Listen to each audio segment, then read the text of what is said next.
Hola, mi nombre es Marina. Estudié para salvar vidas en el corazón de una gran ciudad rodeada de tecnología y ambición. Mi destino, sin embargo, fue una broma cruel, un pueblo olvidado por Dios, colgado de un acantilado y anclado en el pasado. Creía que mi único enemigo sería el aburrimiento. Me equivocaba. Mi destino me esperaba dividido en 3 hombres, un médico que me ofrecía un futuro estable, un hombre millonario que me prometía el mundo, y el loco que vivía aislado en el bosque, un hombre roto al que todos temían.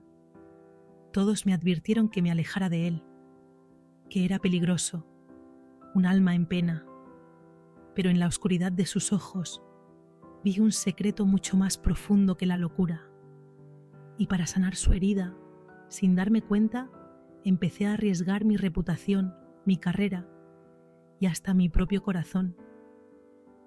No te voy a contar un cuento de hadas ni una tragedia, te voy a contar simplemente la historia de mi vida. El fin del mundo.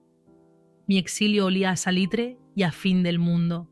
Llegué en un autobús que serpenteaba por carreteras imposibles, colgadas sobre un océano Atlántico que rugía como una bestia herida. Cada vez que las ruedas pasaban al borde del acantilado, cerraba los ojos y maldecía mi suerte.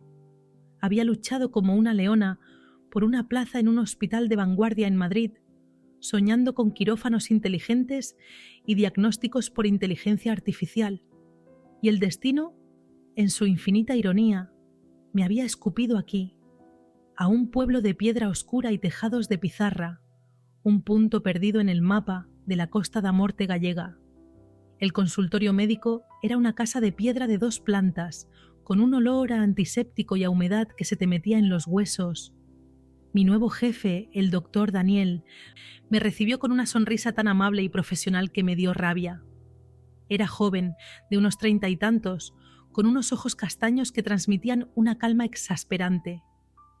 Representaba todo lo que yo no quería: la conformidad, la vida pequeña, la renuncia a la ambición. Me explicó, con una paciencia infinita, que aquí las cosas iban a otro ritmo, que la mitad de mis pacientes serían marineros con manos como rocas y la otra mitad ancianas con dolencias que solo se curaban con cotilleos. Mientras hablaba, yo miraba por la ventana. Las nubes, bajas y grises, parecían el techo de mi nueva prisión. Por la tarde, intentando ahogar mi frustración, me senté en la única terraza del puerto.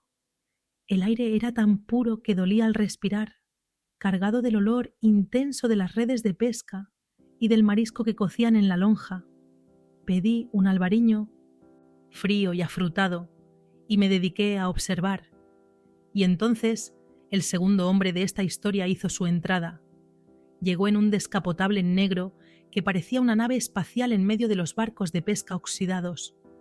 Era Marco, el heredero del imperio conservero local, alto, bronceado, con una sonrisa de depredador y unos ojos que te desnudaban sin pedir permiso. Se sentó en mi mesa sin ser invitado. Me dijo, con una voz de terciopelo, que una cara nueva como la mía era un acontecimiento en el pueblo, que debía de estar terriblemente aburrida. Me prometió que él podía ser un excelente antídoto contra el aburrimiento. Su mano rozó la mía sobre la mesa, un contacto casual pero cargado de una electricidad arrogante. Sentí su perfume caro, una fragancia cítrica que luchaba por imponerse al olor a sal. Era guapo, era magnético y era exactamente el tipo de complicación que menos necesitaba. Pasé la siguiente hora esquivando sus insinuaciones, atrapada en un juego de flirteo que me resultaba a la vez irritante y extrañamente estimulante. Representaba todo lo que había dejado atrás: el lujo, la superficialidad, el juego de la seducción. Mientras Marco hablaba de sus yates y sus viajes a Ibiza, mi mirada se desvió hacia la entrada del pueblo. Vi a un grupo de niños que jugaban a la pelota y de repente se detuvieron.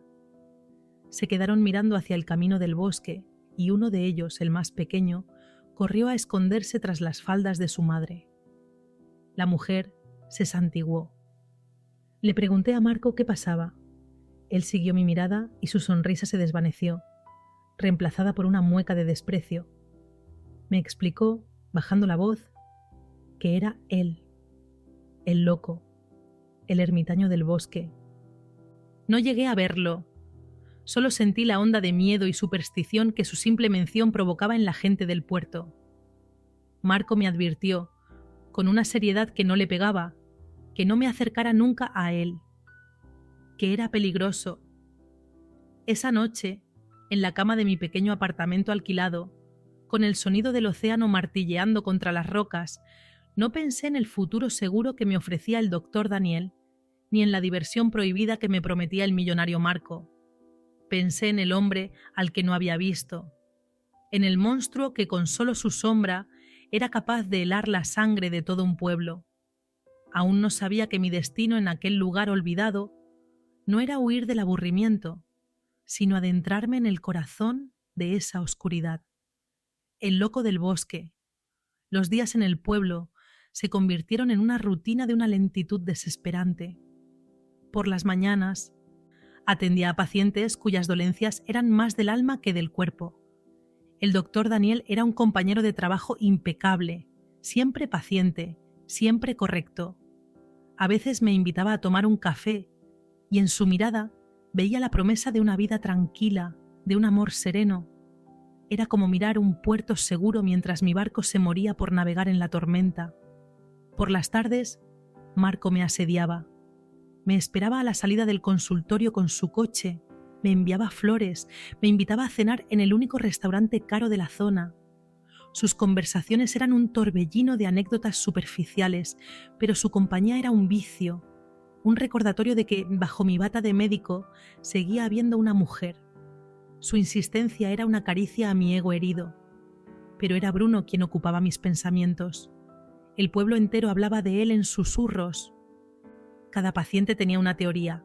Decían que había sido un capitán de barco que había perdido a su tripulación en un naufragio terrible.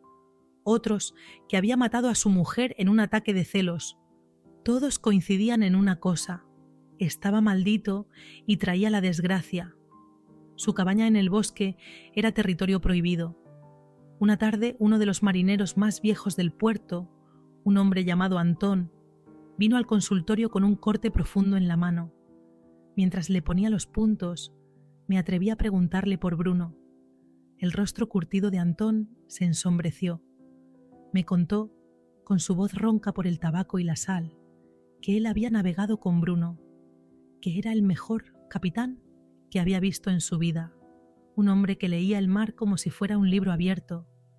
Me dijo que lo que le pasó no fue culpa suya, que fue una de esas tormentas que ni el mismo Dios puede predecir, y me advirtió, mirándome fijamente a los ojos, que dejara a los muertos en paz.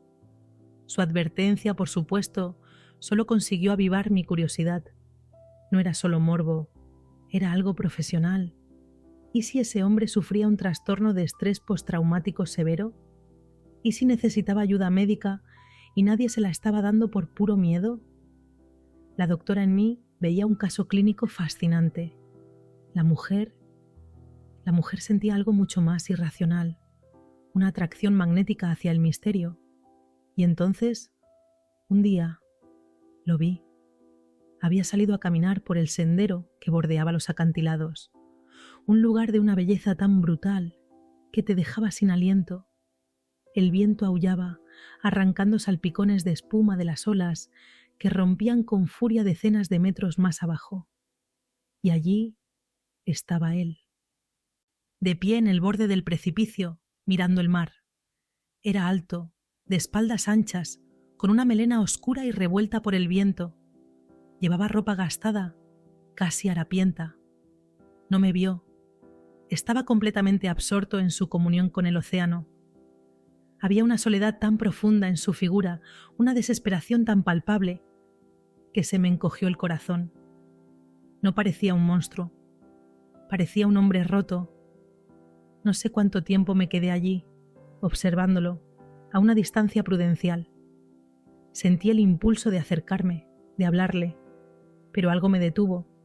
y entonces, como si sintiera mi presencia, se giró lentamente. Nuestras miradas se cruzaron. Sus ojos eran de un azul oscuro, el color del mar antes de la tormenta, y en ellos no vi locura. Vi un dolor tan inmenso, tan antiguo, que me sentí como una intrusa profanando un lugar sagrado. No apartó la mirada. Me sostuvo el escrutinio y por un instante sentí una conexión, una descarga eléctrica que no tenía nada que ver con la medicina. Luego, sin más, se dio la vuelta y desapareció por el sendero que se adentraba en el bosque. Me quedé allí, temblando, no de frío, sino de algo mucho más profundo. Todos decían que debía alejarme de él, pero en ese momento, con el sabor de la sal en mis labios y el eco de su mirada en mi mente, supe que iba a hacer exactamente lo contrario. Iba a buscarlo. La herida y la tormenta. Pasaron varios días, quizás una semana. El tiempo en aquel pueblo tenía una densidad diferente, se estiraba y se encogía a su antojo. Mi vida se había convertido en un curioso triángulo. Por un lado estaba Daniel, el doctor. Nuestra relación era un café a media tarde, una conversación inteligente, una promesa de calma. Él era la sensatez, el puerto seguro. Cuando estaba con él, sentía que era la mujer que se suponía que debía ser. Luego estaba Marco. Él era la noche, el vino caro, el juego. Me dejaba ganar pequeñas batallas de voluntades, solo para recordarme que él siempre tenía la última palabra. Una tarde, mientras paseábamos por la playa, intentó besarme. Su acercamiento fue audaz, seguro de sí mismo. Puse una mano en su pecho y lo detuve. Le dije, con una sonrisa que no llegó a mis ojos, que yo no era uno de sus trofeos de caza. Se rió, pero en su mirada vi el destello de un depredador al que se le niega la presa. Me susurró al oído que las fieras como yo eran las más divertidas de domar. Su aliento cálido en mi piel, con olor a menta y a confianza, me provocó un escalofrío de rechazo y, muy a mi pesar, de una oscura fascinación. Pero ni la seguridad de Daniel ni el desafío de Marco conseguían arrancar de mi mente la imagen de aquel hombre en el acantilado. Bruno. Su recuerdo era una espina clavada en mi curiosidad. Me encontraba pensando en él mientras suturaba una herida o escuchaba los latidos de un corazón.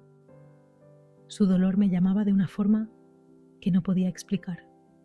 Y entonces, la tormenta perfecta llegó para arrastrarme a su encuentro. El cielo se oscureció a mediodía. Un viento con nombre de demonio empezó a aullar, trayendo consigo el olor a mar embravecido y a ozono. El océano, normalmente de un gris plomizo, se convirtió en una masa negra y violenta que se lanzaba contra los acantilados con la furia de un dios antiguo. El pueblo entero se encerró en sus casas de piedra, como si se preparara para el fin del mundo.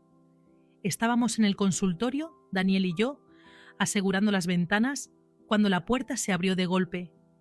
Era uno de los percebeiros, un hombre curtido por 1000 batallas contra el mar, con la cara pálida por el pánico.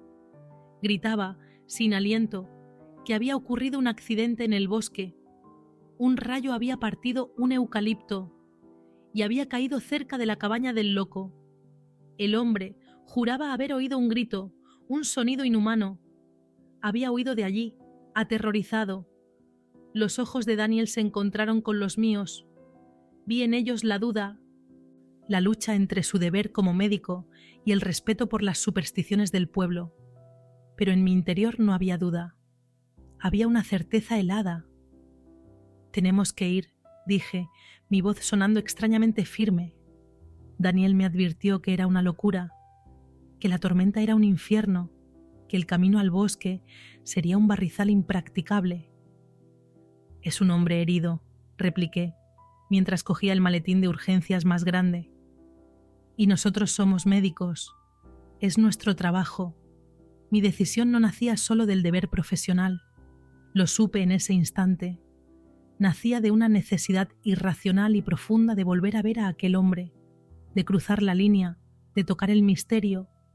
El peligro de la tormenta no era nada comparado con la fuerza que me arrastraba hacia él. Nos adentramos en el bosque mientras la tormenta rugía a nuestro alrededor. Iba a salvar la vida de un hombre, o eso creía.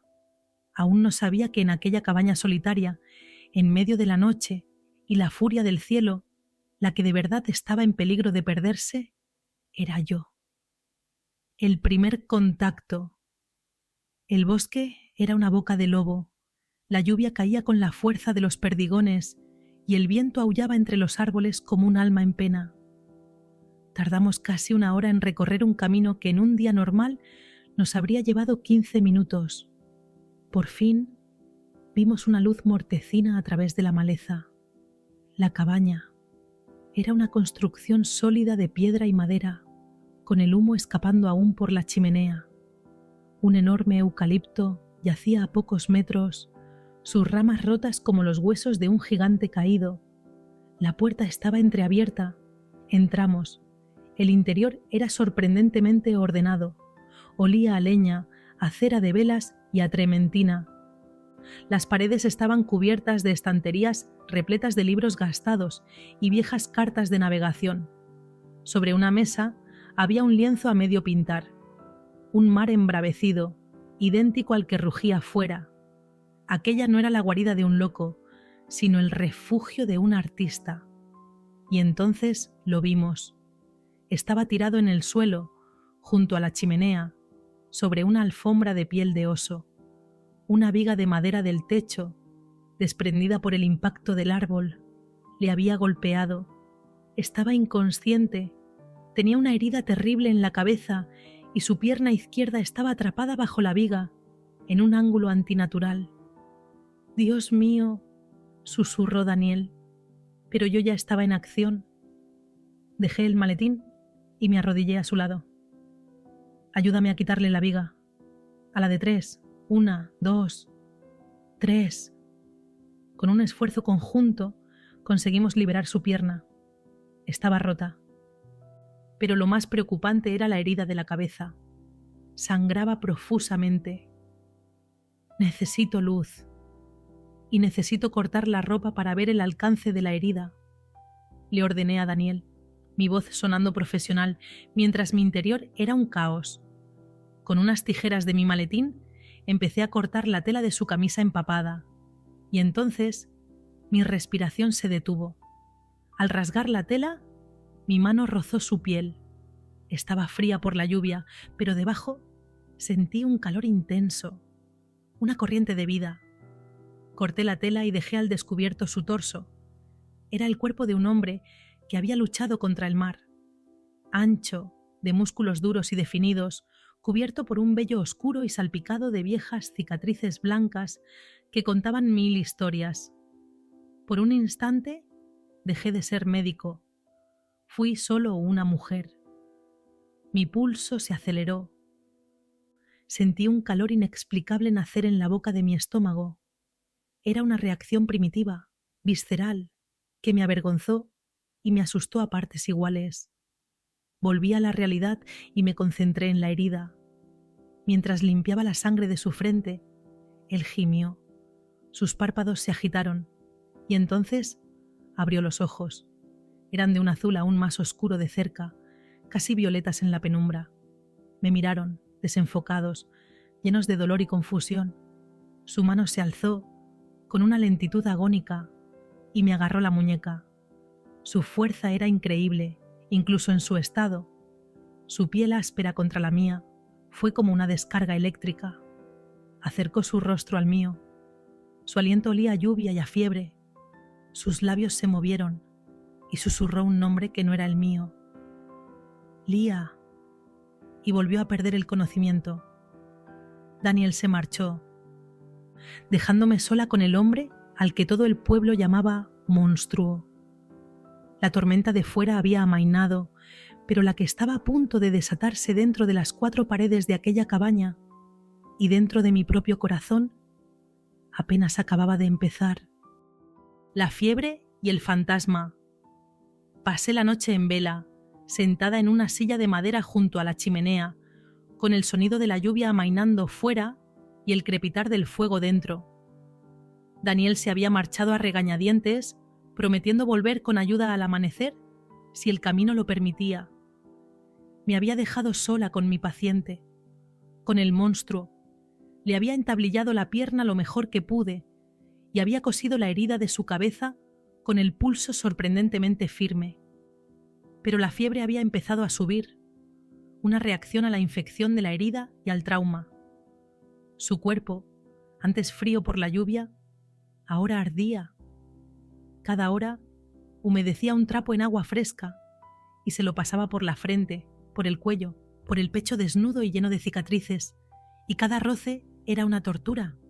Mi formación me gritaba que aquello era un procedimiento médico, una forma de bajar la temperatura, pero mi cuerpo, ese traidor, lo sentía de otra manera. Sentía la textura áspera de su piel bajo mis dedos, la dureza de sus músculos tensándose de dolor, incluso en la inconsciencia, el olor de su cuerpo, una mezcla de sal, sudor y fiebre que era tan animal y tan masculina que me embriagaba. Me obligaba a mí misma a pensar en protocolos, en dosis de antibióticos, mientras mi mente se escapaba y se preguntaba cómo serían esos brazos rodeándome en otras circunstancias. Odiaba esa debilidad en mí, esa reacción puramente física que no podía controlar. Durante sus delirios hablaba, o más bien susurraba.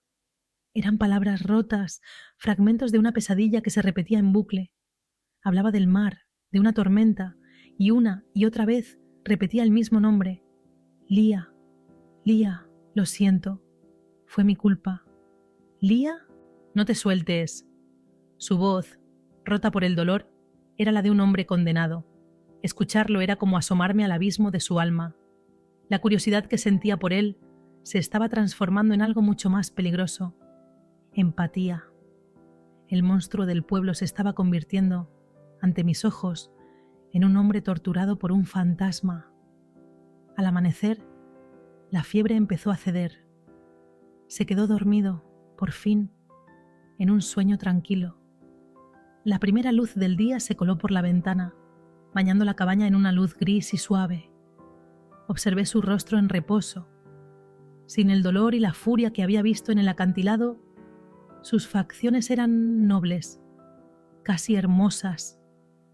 Tenía una cicatriz muy fina que le cruzaba una ceja, casi invisible. Alargué la mano, sin poder evitarlo, y la rocé con la yema del dedo. En ese preciso instante, abrió los ojos. No estaban confusos ni febriles.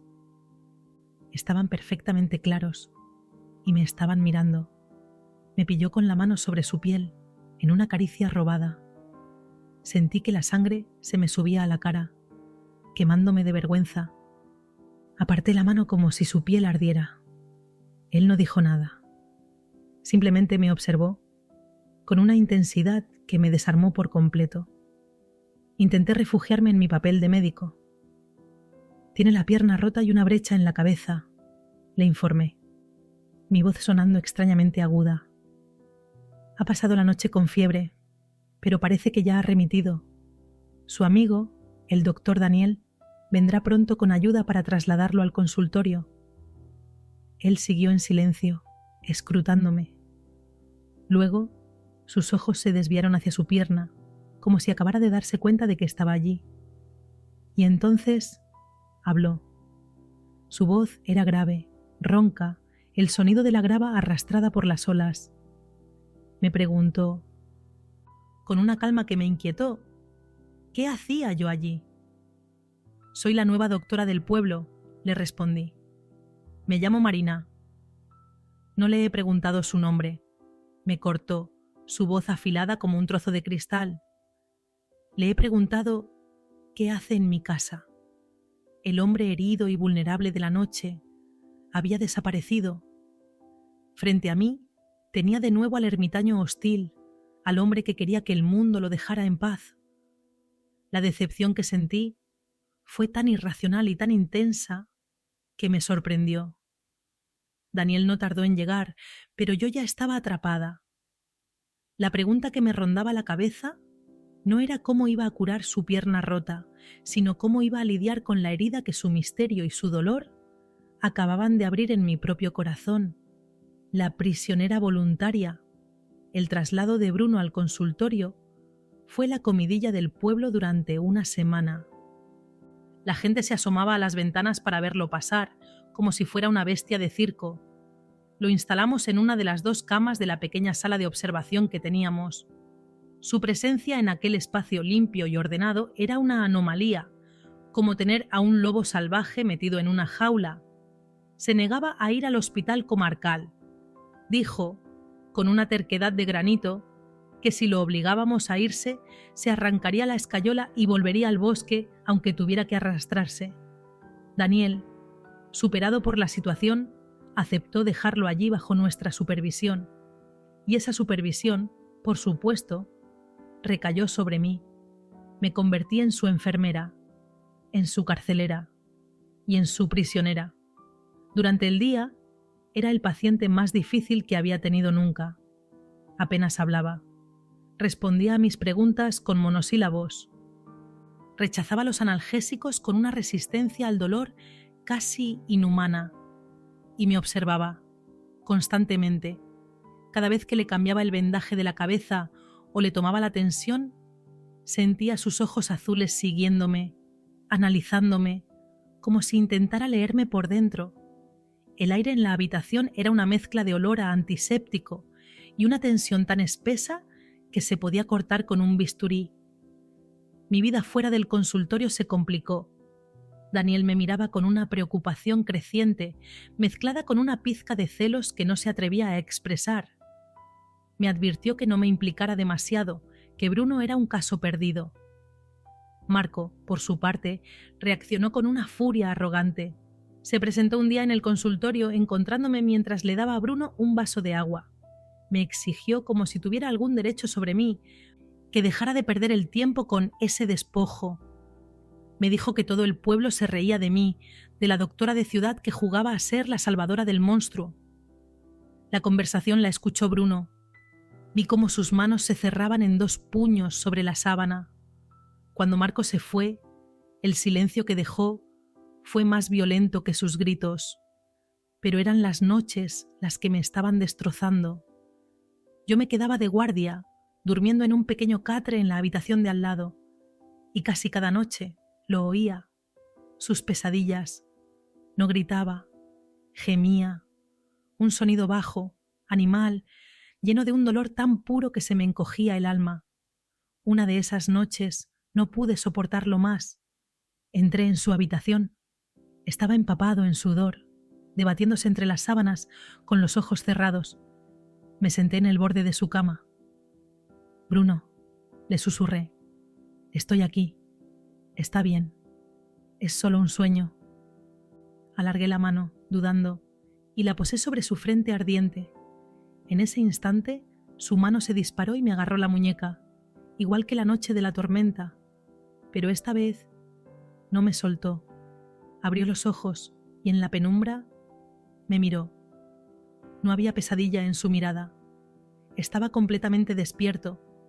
Me dijo, con una voz que era casi una súplica, que no me fuera, que me quedara con él. No me pidió que salvara su pierna ni su cuerpo. Me estaba pidiendo que lo salvara de los fantasmas que lo devoraban por dentro. Y yo, en contra de toda lógica y de todo instinto de supervivencia, me quedé. La confesión del mar. Me quedé. Esa noche no volví al catre. Me senté en la silla de madera junto a su cama y me convertí en su ancla. Cuando los temblores de sus pesadillas comenzaban, yo le susurraba que estaba a salvo. Cuando el nombre de Elías salía de sus labios como un lamento, yo le ponía una mano en el hombro hasta que la tormenta de su mente pasaba. No dormí. Vigilé su sueño y en esa extraña y silenciosa comunión sentí que algo entre nosotros se soldaba para siempre. La noticia de que la señorita doctora pasaba las noches cuidando al loco corrió por el pueblo como la pólvora. El aire se volvió hostil. Las ancianas me lanzaban miradas de reprobación en el mercado. Las madres apartaban a sus hijos cuando yo pasaba. Me convertí en una apestada, la cómplice del monstruo. Estaba tan aislada como él, atrapada en la misma isla de prejuicios. Una tarde, Daniel intentó hacerme entrar en razón. Me dijo, con una tristeza genuina en sus ojos, que estaba arruinando mi carrera y mi reputación, que el pueblo estaba recogiendo firmas para pedir mi traslado. «Déjalo, Marina», me suplicó. «No puedes salvar a quien no quiere ser salvado». «Te equivocas, Daniel», le respondí. «Él no es lo que todos pensáis». Mi lealtad hacia Bruno se había vuelto incondicional. Ya no era un paciente. Era mi causa. La noche en que todo cambió, la luna llena se filtraba por la ventana de la habitación, bañándolo todo en una luz plateada y fantasmal. Bruno llevaba varias horas despierto, en un silencio denso. Yo estaba sentada junto a él, leyendo a la luz de un flexo. De repente, su voz rompió el silencio. Me pidió, sin mirarme, que le contara mi historia, por qué había acabado en aquel rincón olvidado del mundo. Le hablé de mi ambición, de mis sueños de un gran hospital, de mi frustración. Hablé durante casi una hora, vaciando mi corazón a un hombre que apenas conocía. Cuando terminé, él seguía en silencio. Y entonces se giró y me miró. Me contó, con la voz rota y la mirada perdida en un punto de la pared, la historia de su traición. Me habló de Lía, su mujer, a la que había amado con la devoción de un ciego. Me habló de su primer oficial, su mejor amigo, al que le había confiado su barco y su vida, y me contó cómo descubrió que ambos eran amantes. La noche del naufragio, me explicó, no hubo ninguna tormenta divina. Hubo una tormenta de codicia humana. Lía y su amante habían saboteado el barco para hundirlo y cobrar el seguro, planeando fugarse juntos. Bruno los descubrió en el último momento. Hubo una pelea. Una lámpara de aceite cayó y el fuego se extendió por el barco como un demonio. En medio del caos, Lía cayó al mar embravecido. Él intentó salvarla, pero ella se hundió en la oscuridad.